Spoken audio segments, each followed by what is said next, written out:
She represented you in 83 other countries. And I could keep you here till tomorrow morning telling you stories that people still tell me about the difference she made in people's lives in other countries around the world. Helping brave people in Senegal to end generation after generation of abusive female mutilation practices that were designed to keep women in a suppressed condition. Just a minute. He starts to bite on my top lip, and I try to pull away from him. And then he forces me down on the bed. And I just was very frightened. And I tried to get away from him, and I told him no. And I didn't want this to happen. But he wouldn't listen to me. I want honest, experienced, hardworking, patriotic people who want to be part of a team, the American team. I tried and I failed to get bin Laden.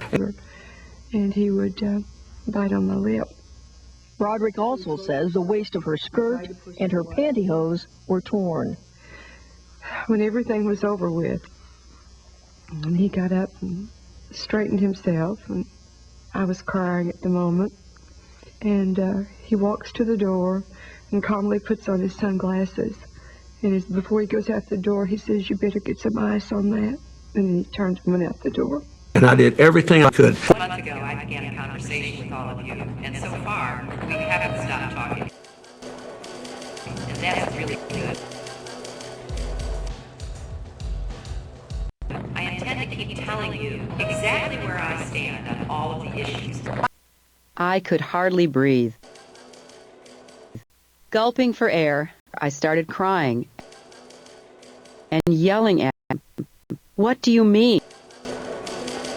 What are you saying? Why did you lie to me?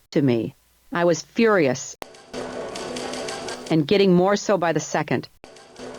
Couldn't believe what I was hearing. She said she had no idea her old man was running around on her. I remember thinking, really?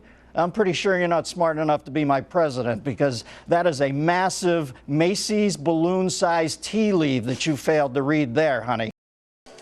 There's not a sex act mentioned in the book. What is important is Hillary savaging the women, which raises a very interesting question about her feminism. Other people who are hardworking like you. She was just holding on to my hand.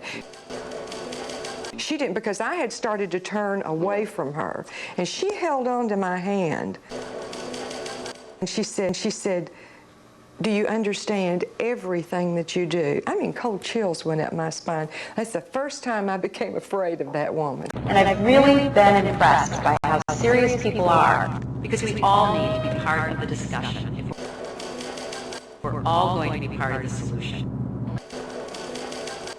I don't want people who already agree with me. The former president seems to be able to deny facts with impunity. Bin Laden is alive today because Mr. Clinton, Mr. Sandy Berger, and Mr. Richard Clark refused to kill him. That's the bottom line. I authorized the CIA to get groups together to try to kill him. To try to kill him. Worked hard to try to kill him. I authorized the finding for the CIA to kill him, to try to kill him. We contracted with people to kill him, to try to kill him. I got closer to killing him than anybody's gotten since. So obsessed with bin Laden. That was Wag the dog when we tried to kill them, to try to kill him. And if I were still president, we were trying to kill him. I'm afraid of that woman. And I've really been impressed by how serious people are. Because we all need to be part of the discussion. We're all going to be part of the solution. I tried and I failed to get bin Laden. And I did everything I could. No one knew Al-Qaeda existed then. And but did they know in 1996 when he declared war on the U.S.? Did they know in 1998? Absolutely. When he bombed the two embassies? Did they know in 2000 when he hit the Cole? Our military was against sending special forces into Afghanistan and refueling by helicopter.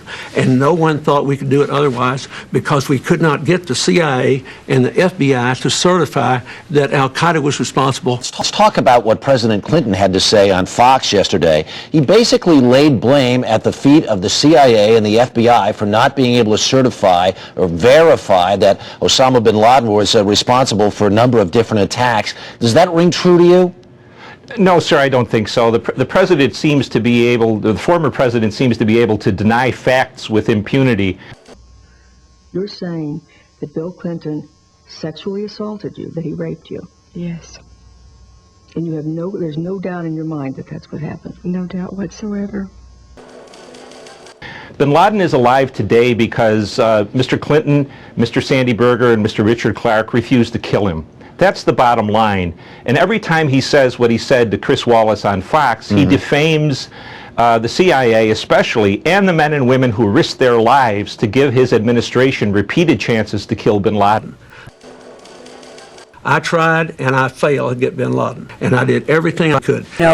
The job which we should have done, which should have been our primary focus to find, bin Laden. Mr. bin Laden used to live in Sudan. He was expelled from Saudi Arabia in 91, and he went to Sudan, and we did it. They released him. At the time, 96, he had committed no crime against America, so I did not bring him here because we had no basis on which to hold him. Though we knew he wanted to commit crimes against America. I did not bring him here, though we knew he wanted to commit crimes against America. Secretary of State Madeleine Albright said, well, if we bomb Afghanistan now, it's not a good time to bomb Muslims. It'll essentially blow up the Middle East peace process and doom any chances President Clinton has of winning the Nobel Prize for Peace. I was delighted when Jimmy Carter won the Nobel Peace Prize because I thought he earned it, and I thought it was great because he got it as much for what he did after office as when he was in office. Bill Clinton is still campaigning for the Nobel Peace Prize. I remember exactly what happened. Bruce Lindsay said to me on the phone, "We'll guide a second plane is at the tower." And I said, "Bin Laden did this." That's the first thing I said. He said, "How can you be sure?" I said, "Because only Bin Laden and the Iranians could set up a network to do this. And they wouldn't do it because they have a country and targets." Bin Laden did. Did you also think at the same time we came pretty close to getting them? Yeah, I thought that my virtual accessory was well placed, and I was full of regret that I ever did it. I mean, I immediately thought that he had done it. I always ask the same question for 8 years. Can we kill him tomorrow? Bin Laden is alive today because Mr. Clinton, Mr. Sandy Berger, and Mr. Richard Clark refused to kill him. That's the bottom line.